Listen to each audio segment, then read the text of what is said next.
ਮੈਨੂੰ ਮੈਂ ਕਈ ਵਾਰ ਆਖਿਆ ਜਾਨਵਰਾਂ ਦਾ ਖਿਆਲ ਰੱਖਿਆ ਕਰ ਪੁੱਤਰਾ, ਤੂੰ ਹਰ ਵੇਲੇ ਕਿ ਫੋਨ ਤੇ ਹੀ ਲੱਗਾ ਰਹਿਣਾ, ਤੂੰ ਜਾਨਵਰਾਂ ਦਾ ਖਿਆਲ ਨਹੀਂ ਕਰਦਾ। ਮੈਂ 50 ਵਾਰ ਆਖਿਆ, ਹੁਣ ਵੀ ਕਿਧਰੇ ਫੋਨ ਤੇ ਲੱਗਾ ਹੀ ਹੋਣਾ, ਮੈਂ ਉਹਨੂੰ ਕਿਹੜੀ ਫਿਕਰ ਫਾਕੀ ਹੈ। ਰਾਮਿਆ ਕੋਈ ਤੇ ਖਿਆਲ ਕਰ ਲੈ, ਮੇਰਾ ਬੱਚਿਆ ਹਰ ਵੇਲੇ ਫੋਨ ਤੇ ਹੀ ਲੱਗਾ ਰਹਿਣਾ, ਤੂੰ 24 ਘੰਟੇ ਤੇਰਾ ਹੀ ਕੰਮ ਹੈ। ਅੱਬਾ ਤੂੰ ਕੋਈ ਸ਼ਰਮ ਕੀਤੀ ਆ? ਓਏ ਕਾਦੀ ਸ਼ਰਮ? ਜਿਹੜਾ ਵਿਆਹ ਕਰਕੇ ਬੈਠਾ। ਉਹ ਵਿਆਹ 'ਚ ਕਾਦੀ ਸ਼ਰਮ ਹੁੰਦੀ ਏ? ਦੱਸ ਨਾ, ਸ਼ਰਮ ਨਿਕਾਹ ਕਰ ਲਿਆ ਤੇ ਮੈਂ ਕੀ ਕਰ ਲਿਆ?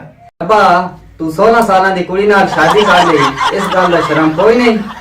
ਉਹ ਪੁੱਤਰ ਮੈਂ ਤਾਂ ਤੁਹਾਡਾ ਹੀ ਫਾਇਦਾ ਸੋਚਿਆ ਸੀ, ਤੁਹਾਨੂੰ ਰੋਟੀ ਤੇ ਪਕਾ ਕੇ ਦਿੰਦੀ ਏ ਨਾ। ਪੁੱਤਰ ਤੇਰੀ ਅੰਮੀ ਕਹਿੰਦੀ ਏ ਵਨ ਚੱਕੀ ਤੋਂ ਦਾਣੇ ਪਿਆ ਕੇ ਲੈ ਆ। ਅੱਬਾ ਆਪਣੀ ਬੇਗਮ ਦੇ ਕੰਮ ਆਪ ਹੀ ਕਰ, ਮੇਰੇ ਕੋਲੋਂ ਨਹੀਂ ਜਾਇਆ ਜਾਂਦਾ।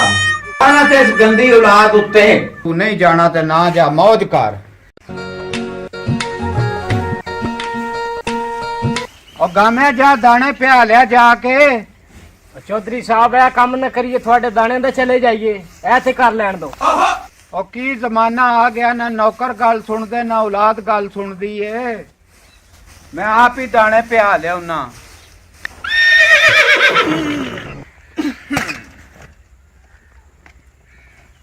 ਨਾ ਕੋ ਔਲਾਦ ਦਾ ਫਾਇਦਾ ਨਾ ਕੋ ਨੌਕਰਾਂ ਦਾ ਫਾਇਦਾ, ਆਪ ਹੀ ਔਖੇ ਹੁੰਦੇ ਪਏ ਆ, ਆਪ ਹੀ ਕਰਨਾ।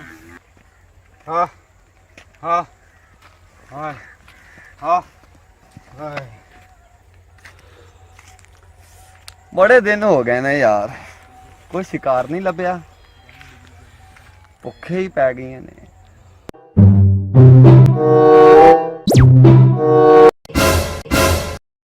ਇਹ ਤੇ ਚੌਧਰੀ ਕਰਮਦੀਨ ਨੇ, ਇਹਨੂੰ ਕੀ ਬਣਿਆ ਹੈ? ਉਹ ਕੀ ਬਣਿਆ ਚੌਧਰੀ ਸਾਹਿਬ? ਉਹ ਛੱਡ ਦਿਓ, ਛੱਡ ਦਿਓ, ਮੈਂ ਫੜ ਲਿਆ। ਕੀ ਦੱਸਾਂ ਮੈਂ ਤੈਨੂੰ ਬੱਚਿਆ, ਕੀ ਦੱਸਾਂ ਮੈਂ ਤੈਨੂੰ, ਦਾਣੇ ਧਿਆਨ ਚੱਲਿਆ ਸੀ। ਦਾਣੇ ਪੈਣ ਤੁਸੀਂ ਕਿਉਂ ਚੱਲੇ ਸੀ? ਨੌਕਰ ਮਰ ਗਏ ਨੇ ਤੁਹਾਡੇ? ਯਾਰ ਮੇਰੇ ਵਾਸਤੇ ਤਾਂ ਸਾਰੇ ਮਾਰੀ ਗਏ ਨੇ। ਕੀ ਬਣਿਆ ਚੌਧਰੀ ਸਾਹਿਬ? ਉਹ ਬੱਚਿਆ ਮੈਂ ਤਾਂ ਸ਼ਾਦੀ ਕਰਕੇ ਅਜ਼ਾਬ ਵਿੱਚ ਹੀ ਪੈ ਗਿਆ ਵਾਂ। ਚੌਧਰੀ ਸਾਹਿਬ ਤੁਸੀਂ ਇੱਥੇ ਹੀ ਰੁਕੋ ਤੇ ਮੈਂ ਦਾਣੇ ਪਿਸਾ ਕੇ ਨਾ ਤੇ ਹਵੇਲੀ ਤੇ ਪਹੁੰਚਾ ਦੇਣਾ ਵਾ। ਚੰਗਾ ਬੱਚਿਆ, ਤੇਰੀ ਬੜੀ ਮਿਹਰਬਾਨੀ। ਅੱਲਾ ਉਹ ਨਹੀਂ ਜੀ ਨਹੀਂ, ਅਸੀਂ ਖਾਦਮ ਤੁਹਾਡੇ ਚੌਧਰੀ ਸਾਹਿਬ, ਤੁਸੀਂ ਜਾਓ ਘਰ ਨੂੰ ਬੇਫਿਕਰ ਹੋ ਕੇ ਜਾਓ ਤੁਸੀਂ, ਸ਼ਾਬਾਸ਼। ਕੀ ਦੌਰ ਆ ਗਿਆ ਯਾਰ, ਨਾ ਔਲਾਦ ਨੂੰ ਮਾਂ ਪਿਓ ਦੀ ਪਰਵਾਹ ਹੈ ਤੇ ਨਾ ਨੌਕਰ ਮਾਲਕਾਂ ਦੇ ਆਖੇ ਲੱਗਦੇ ਨੇ। ਚਲੋ ਜਾਣੇ ਆ ਫਿਰ, ਬਾਬੇ ਦਾ ਕੰਮ ਕਰਦੇ ਆ।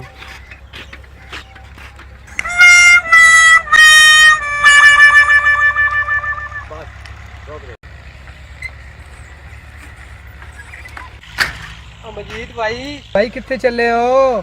ਕੀ ਦੱਸਾਂ ਪਾ ਕਫੂਰ, ਘਰ ਖਾਣ ਜੋਗਾ ਹੈ ਕੋਈ ਨਹੀਂ। ਇਹ ਥੋੜੇ ਜਿਹੇ ਦਾਣੇ ਪਏ ਸੀ ਤੇ ਇਹ ਸਾਈਕਲ ਸੀ, ਇਹਨਾਂ ਨੂੰ ਵੇਚਣ ਚੱਲਾਂ ਕਿ ਵੇਚ ਕੇ 2-4 ਟਾਈਮ ਦੀ ਰੋਟੀ ਦਾ ਬਣਾਵਾਂ, ਕੁਝ ਬੰਦੋਬਸਤ ਕਰਾਂ। ਹੋਰ ਤੂੰ ਸੁਣਾ? ਮੈਂ ਤਾਂ ਠੀਕ ਹਾਂ ਯਾਰ, ਕਿੱਥੇ ਖਜਲ ਹੋਏਗਾ। ਇਸ ਤਰ੍ਹਾਂ ਕਰ, ਮੈਨੂੰ ਇਹ ਦੋਵੇਂ ਚੀਜ਼ਾਂ ਦੇ ਦੇ। ਤੂੰ ਲੈ ਲੈ ਪਾ ਕਫੂਰ। ਯਾਰ ਮਜੀਦ ਜੀ ਭਾਜੀ, ਆ 3000 ਰੁਪਏ ਹੈ ਮੇਰੇ ਕੋਲ। ਮਾਲ ਤੇ ਤੇਰਾ ਇਤਨਾ ਦਾ ਨਹੀਂ ਹੈ, ਪਰ ਤੇਰੇ ਹਾਲਾਤ ਨੂੰ ਵੇਖ ਕੇ ਕਹਿੰਦਾ ਸਾਰੇ ਲੈ ਲੈ। ਬੜੀ ਮਿਹਰਬਾਨੀ ਪਾ ਕਫੂਰ, ਤੇਰੀ ਬੜੀ ਮਿਹਰਬਾਨੀ। ਆ ਲੈ, ਆ ਤੇਰੀ ਅਮਾਨਤ ਹੈ।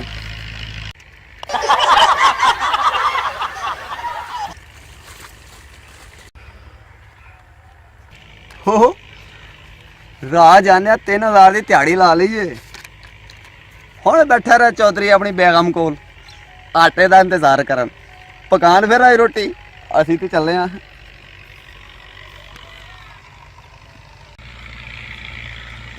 चौधरी साहब वालेकुम अस्सलाम, क्या हाल है? ठीक हो? ठीक ठाक चौधरी खैरियत साहब, है? अल्हम्दुलिल्लाह चौधरी साहब, तुम सुनाओ? शुक्र है अल्लाह पाक दा लाख लाख। अरे खैर है, इतने खड़े हो? और मैं तो यार तेरे वाली चलिया सा, मजीद दे दाने भेजे सन ध्यान वास्ते। अच्छा मेरे कोल? ਤੁਹਾਡੇ ਕੋਲ ਹੀ ਭੇਜੇ ਸਨ ਕੇ। ਉਹ ਨਹੀਂ ਮੇਰੇ ਕੋਲ ਤਾਂ ਤੁਹਾਡੇ ਦਾਣੇ ਨਹੀਂ ਆਏ।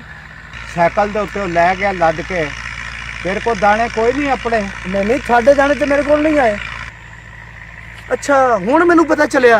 ਕੀ? ਉਹ ਗਫੂਰਾ ਆਇਆ ਸੀ ਮੇਰੇ ਕੋਲ, ਉਹ ਕਹਿ ਰਿਹਾ ਸੀ ਕਿ ਮੈਂ ਲਿਆ ਸਾਈਕਲ ਤੇ ਦਾਣੇ 3000 ਵਿੱਚ ਮਜੀਦ ਕੋਲੋਂ। लगता है चौधरी साहब थानू मजीद चूना ला गया।